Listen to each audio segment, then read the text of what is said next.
An argument erupts into gunfire on the city's west side, and residents say it is becoming all too normal.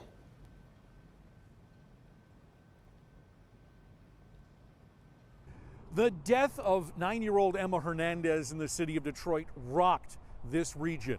And now the region is responding with help for the family and also Detroit police.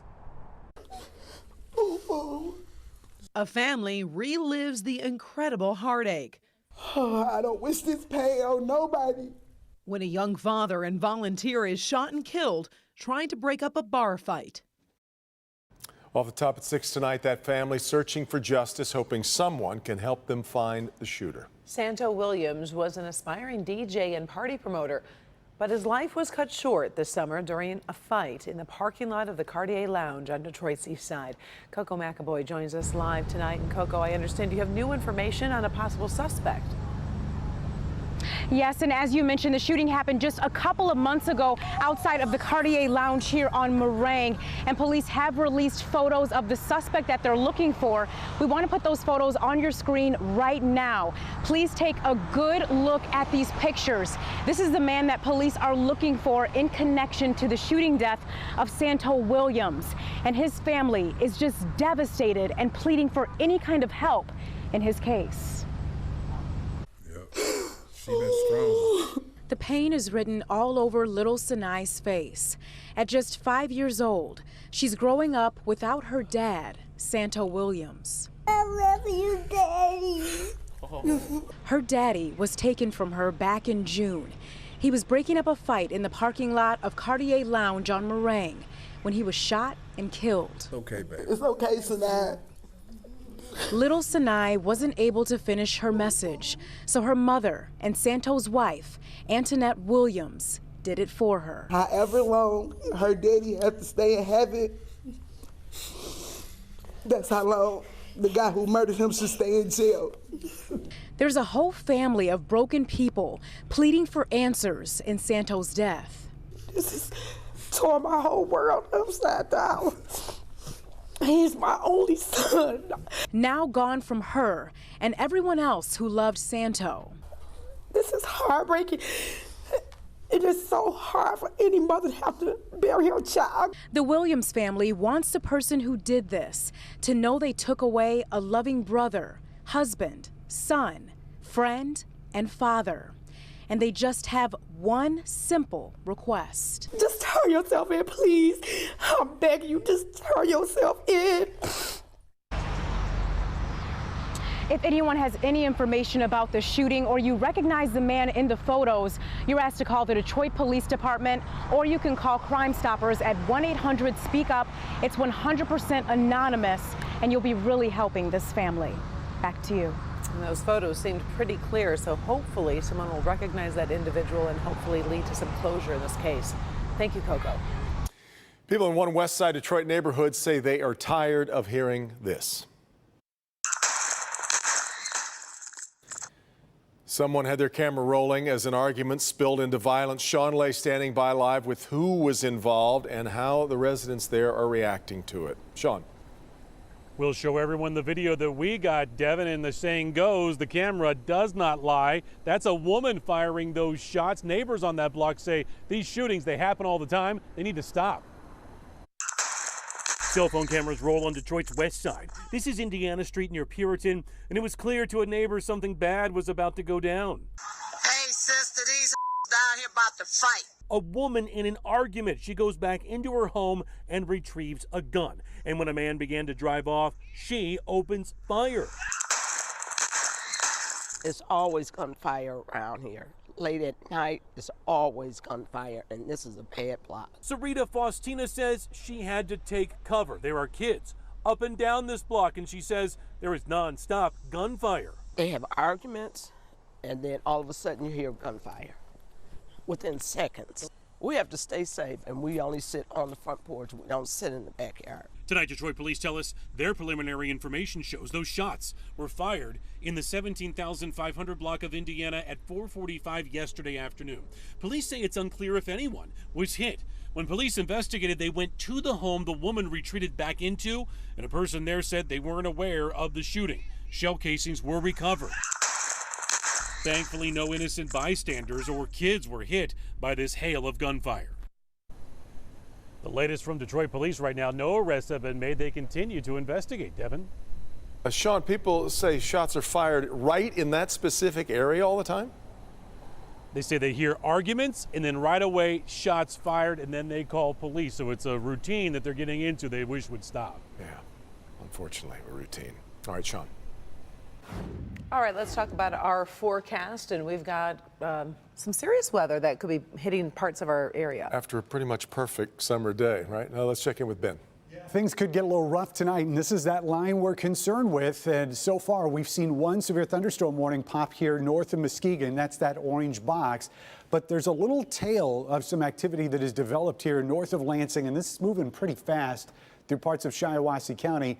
It is a little bit weaker. We're not so much concerned with this being the severe part of it. All the ingredients really are going to come together for us as we get later on to tonight. So here's the bottom line. The timing we're watching for the severe threat is really between 9 o'clock and about 2 a.m. and we're really focused on the front end of that. The stronger storm should be in our north and west zones right at the onset of that window. And the biggest impacts are going to be from 60-mile-an-hour wind gusts and the possibility of 1-inch hail. It's a marginal risk for severe weather, but it's there nonetheless. And we'll look at the rest of your holiday weekend, plus the latest on Hurricane Dorian, all coming up. Karen? All right, thank you, Ben.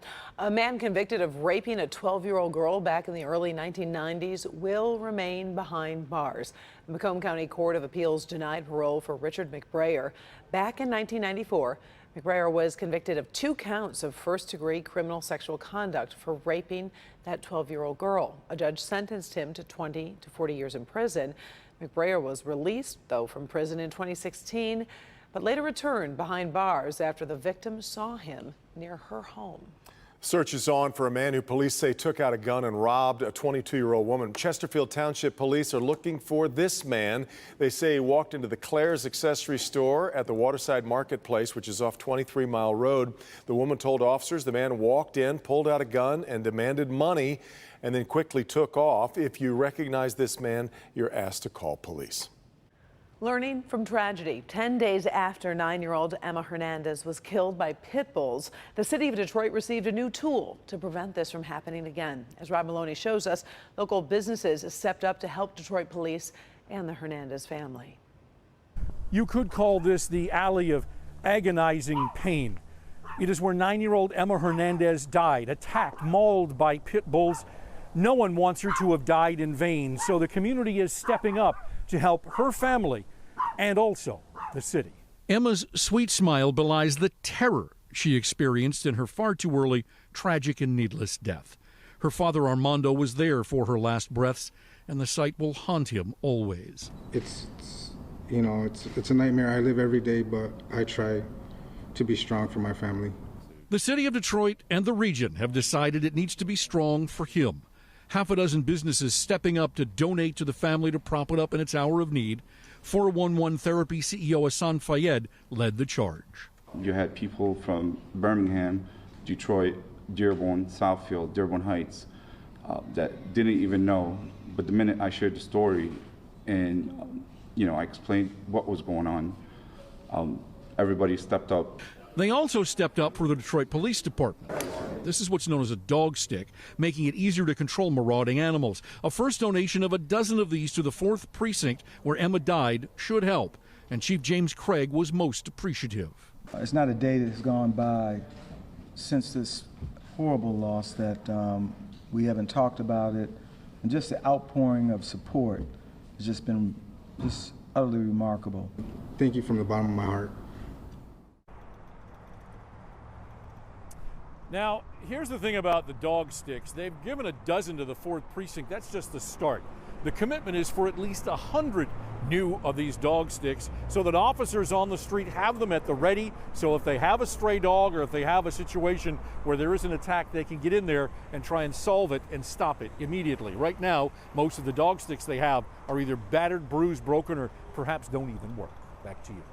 Well, obviously, Rod, that's one part of the problem, but did the chief say anything about the dog owners in the city? Right, yeah, he did. He was adamant. He said that if you're a dog owner and you do not take care of your pet and do not control your pet, you can expect to get the same treatment that the owner of those dogs had. He is facing murder charges. All right. Thank you, Rod. Well, now to a Detroit shelter that's accepting donations right now for a dog that was injured in a deadly fire in Waterford. This is Casper. Casper was adopted back in June by a Waterford homeowner, but that homeowner was killed in that fire. So Casper's now back at the shelter and may need surgery because plastic was melted to his leg in the fire. He struggles to breathe after suffering from smoke inhalation. So if you'd like to donate to care for Casper, we've put the fundraising information at clickondetroit.com. All right, let's check in on the national stories that we've got coming up here at 6:30 on NBC Nightly News. Yes, Kristen Welker joins us live from New York City with a preview. Hi, Kristen. Hi, Devin and Karen. Coming up as we track Dorian, a look at what wind speed really means in a hurricane. Plus, the shocking surveillance footage, an inmate forced to give birth alone and terrified in her jail cell despite her many pleas for help, guys. And Kristen, this woman got no help until after the baby was born. That's correct. Now, that baby boy is healthy. That's the good news. But the mother is now suing, and the jail says it's already made changes after this case. We'll have all of the details coming up on Nightly News. Guys, back to you. Kristen, we'll see you about 20 minutes from now. Thanks. All right, still ahead, we've got an update on that controversial 45-cent a gallon gas tax proposed by Governor Whitmer to fund road repairs. Plus, here's Jamie. First and goal for Brother Rice. High school football is back, and so is the discussion about how to keep kids safe on the field. One local school believes they have the answer.